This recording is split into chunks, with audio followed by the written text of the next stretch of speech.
Hi everyone, welcome to Now How. Today I am going to introduce you the two incredible powerful Excel functions that can revolutionize the way you work with data. Choose calls and choose rows.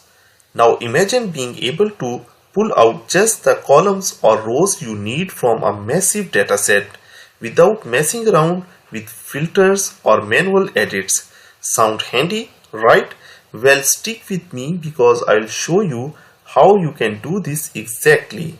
At the end of this video, I will reveal an advanced trick where we will combine choose calls with sort to create something truly magical. Let's dive in and unlock these game-changing Excel tools.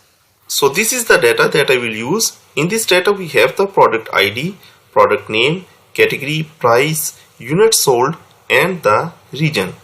Now to learn how choose calls work, here in this cell I will write equal choose call and first just understand the syntax. In the syntax, the first thing that we need to provide is the array. Array is actually the whole data set. So for example, if I want to get some data from this, I'll go to this first cell and then press Ctrl Shift right arrow and then the down arrow to select all the data that I have. The next thing that I have to provide is the column number, the first column that I need. For example, if I need the second column with fourth column, so I will write 2, 4, close the bracket and press enter. So you see that from this data I have extracted only the second and the fourth column using this choose calls function.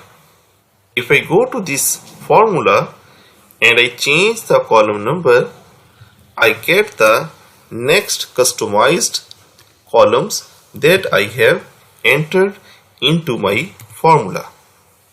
Another thing to notice is that because these values are being extracted from the dataset, so it's mean that if I make any change in the original data, this change will be reflected in this selected data. So it's a way of selecting dynamically from the dataset. But for example, if I want to select the first two columns, then I will write 1, 2, and then if I want to select the last column number is 6. So if I write 6, close this bracket and hit enter, you can see that I get the data. But the other way of doing this, if the number of columns is too much and it is difficult to count them from the left to right, then we can use the positive and negative numbering. Like from the left I can write 1, 2, and from the right I will write -1 to select the last column from the right, and it will give me the same data. Now let's move to the choose rows function. For this function, again I will write equal choose row, and the syntax of the choose rows function is actually the same as we have the choose calls function. The only difference is instead of column number, now after the array we have the row numbers. So first I will select the array. After selecting the array, the next thing is the row number. So for example, if I need the first two rows, I will write 1, 2, close this bracket and hit enter. So I get the first two rows. And again, if I need the last row, I can either write 5 or I can write -1 to select it from the bottom. So you see, we select the product number 5 from the last as well as the first two products. Another thing is that if I also wanted to include the headings into my subdata, then again in this array, instead of selecting it from the data, I will choose it from the top and then hit enter. So now we also get the headings, but be vigilant that whenever you select any column number or the row number, you have to select it carefully. Now after learning the basics of the CHOOSECOLS and CHOOSEROWS function, now let's move how we can integrate the CHOOSECOLS with the sort function. So here in this data, you can see that if the products are not arranged in alphabetical order, we can sort them in the alphabetical order. For this purpose, first I will write equal and use the CHOOSECOL function to select this data. So I'll select the array by pressing the Ctrl Shift right and Ctrl Shift down arrow. Then I will provide the column number. Say for example I need 1, 2, 5 and 6 column. I'll close this bracket and hit enter. Now we get the required data, but to sort it I will go to this formula bar and here at the start I will write sort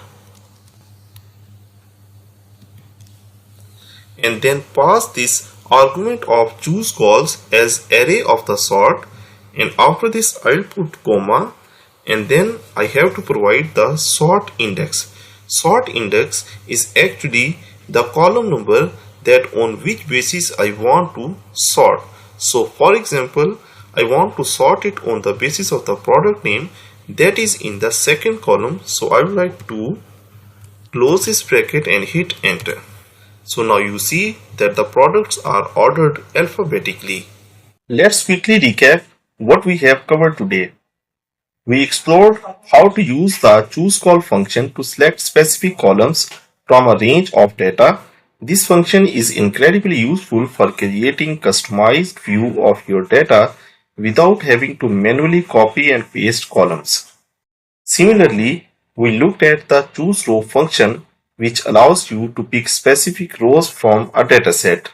This can help you focus on particular data points or create summaries based on selected rows.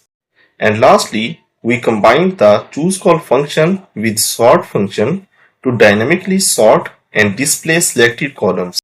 This combination can significantly enhance your data analysis capability by allowing you to sort and filter data more efficiently.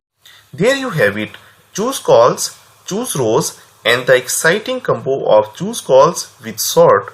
I hope you found this tutorial as exciting as I did. These functions open up endless possibilities for making your data work for you. If you enjoyed this video, don't forget to hit that like button, subscribe and let me know in the comments what function you would like to see in the next tutorial. And hey, if you tried this trick in your own spreadsheet, I would love to hear how it worked for you. Thank you so much for watching and I will see you in the next tutorial.